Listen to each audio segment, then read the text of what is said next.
Hey everyone, Mandy and Mike here. So today, Mike just rolled out his brand new 2020 Bicknell. And we were kind of thinking, you know what? The majority of you guys see the cars fully dressed. Yes, fully dressed. Clothes on and all, body, everything on the car, on the track. But you don't really know what all goes into building the car to hit the track. So what are we going to talk about today? We're going to talk about a few of the different options that you can get when you order the car, and how you can get the car to come, and The steps. just maybe the steps to start putting it together. Yeah, so let's check it out.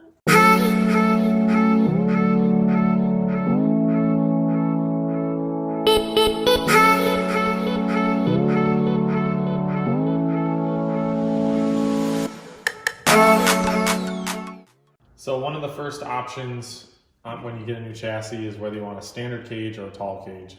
Most people now have made the tall cage the standard. I'm a tall guy, I'm 6'4", so I need the tall cage, but even some of the shorter guys use those chassis just because they have more value for resale. The other option is a standard seat position or seat back. That offers a lot more leg room and more rear percentage in the car if you get the seat back. There are 3 different floor options. You can get a standard steel floor, a version 2 rubber floor, or a version 3 rubber floor that's welded up. The next option you can get is a standard nose or an 1.5" raised nose. So the 1.5" raised nose raises this bar up 1.5" so that when the car rolls on the nose, it doesn't dig into the track. That's become more of a standard option now too, because nobody wants that to happen. But the standard nose gets it down lower for more aerodynamic downforce. The next option would be replaceable shock towers. These here are bolted in so that if someone hit your shock tower and bent it, you can unbolt it, pull it out of there, and replace it with another one. These ones here they're available in steel or aluminum. These are the billet aluminum option. So those are a few options that kind of give you the fancy idea. If someone orders a Bicknell, they're not all created equally. There are a lot of different options on that Bicknell. 2 guys that are racing each other with the same Bicknell might have different options on their car.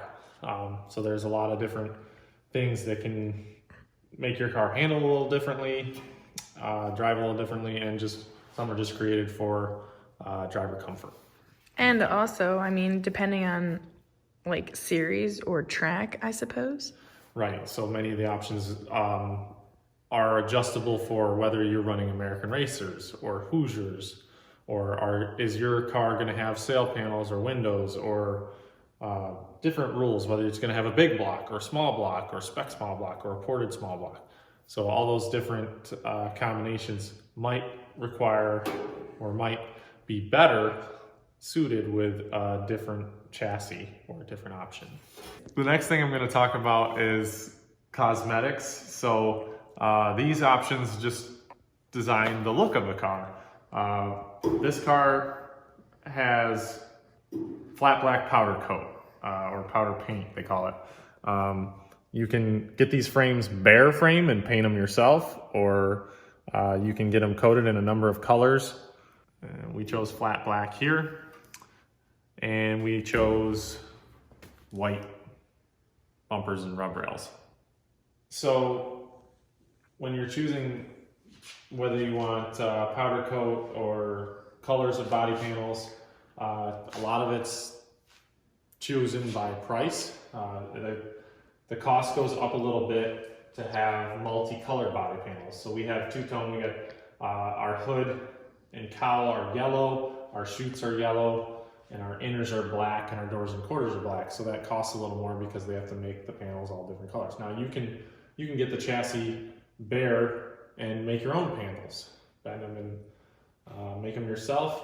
A lot more time and effort. Bicknell does a really nice job. Their panels are CNC cut, and They all fit. I can take the panels out of this car, put them on my other car, and they fit just as good. So to me, that's a really big benefit that I know that if I get a body from them, that that goes on and off the car really easy and doesn't take much time. So when Mike McGinn went to pick this car up for us, he stopped at Pilot's and stripped all the body panels off of the car that require graphics to be put on them. So as you can see, all the panels are here on the inside, but the outside panels have been taken off for lettering. So as you can see, you can get it anywhere from a bare chassis to partially assembled to fully assembled. You get a complete roller that's ready to go and just drop your motor in. They offer the car to come however you want. It all is just depend on what you want to spend, and some of the work I enjoy doing myself, so we do some of that in the shop here, and then there's some things that you got to have a lot of extra tooling to do, so you can leave it for them. Another option is to have the brake lines installed right from the factory, so you don't have to put them in yourself. They're done pretty clean, and they've used little pieces to attach it to the frame. They're all flared and installed, so all you got to do is hook them up to your calipers. Typically, all of your heavy aluminum, like the nose piece and your A-pillars, would be made out of 090, and they would come out bare aluminum, and so that would just have a shiny finish to it. If you'd like those pieces to match the rest of the sheet metal on the car, then you have to have them coated, so that's an upcharge as well. So we had ours coated black to match the body. The other sheet metal that is 050 is colored before they even cut it out and bend it. So that's not really an upcharge for colors.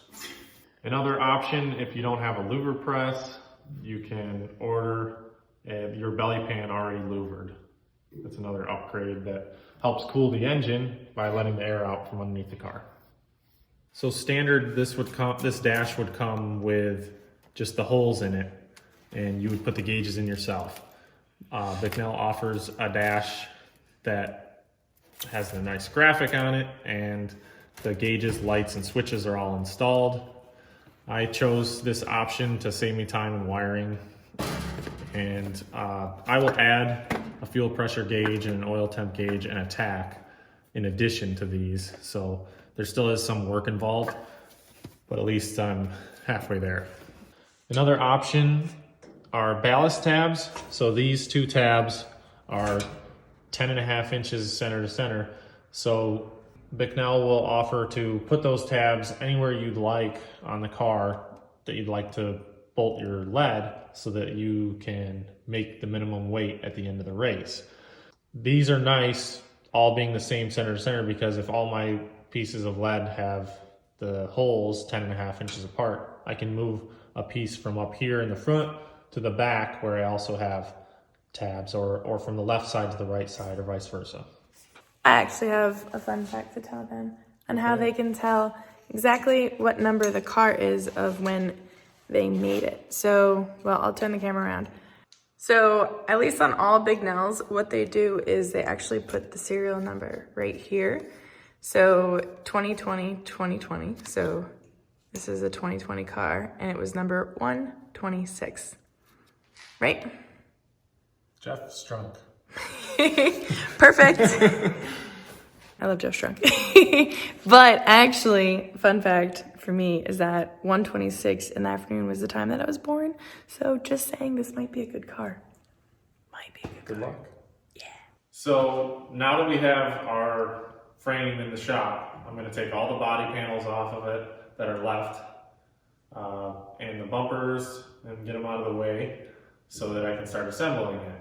Now, step one of what you put on the car first is all going to depend on what parts you have and what you don't have. So we didn't get everything right away to assemble the car, but some of the stuff that goes on the inside of the frame is there, so I'll start there and kind of work my way out. Ooh, so we work inside out. Yeah, because once you have all the stuff on the outside, it's harder to get up close inside to work on it. So ideally, with everything off of it, you do all the stuff that's hard to reach first. So at some point, I'm not going to be able to see through here to see you. Yeah, so one of the first things I'll install is the motor plate and then the bell housing. Once you have that in, you can install the engine if you have it. Myself, I have everything I need to put the front end in, so I might start there. I don't have the rear end yet, so I'm not going to go there. We don't have a fuel cell yet, so we'll wait to do that a little later. But you can see that there's many ways to attack this. All right, so now that Mike is going to get ready to dress his other girlfriend. I didn't prep him on that one. Nope. Nope, he's got a couple girlfriends here in the shop. I don't mind sharing, it's okay. I do spend a lot of time with them. Yeah, but he always comes home to me, so that's what matters most. Yeah, but anyway, now that you know a few of the different options when you're ordering a car and how you can get it and where you can start assembling it, it just makes it a little easier jumping into that situation. There's many more that we didn't list. There's so many options. There's a lot. Crazy. But this kind of just gives you an idea. Yeah. So what I was thinking, if you'd like, comment below and maybe we'll just do a transformation of this car and maybe we can name her too. Oh, wow. Yes, she needs a name. That's your thing. That's going to be my thing. we can comment below, give her a name too if you have any ideas. Otherwise, comment, let us know if you'd like us to do more videos of this car and the assembly of Mike putting it together. Okay. If Mike's up for it, we'll see. If you guys really want me to show you, I guess I could. Appreciate it. So thank you for watching. Make sure to like the videos, subscribe to the channel, the newsletter, and come back next time. See you guys.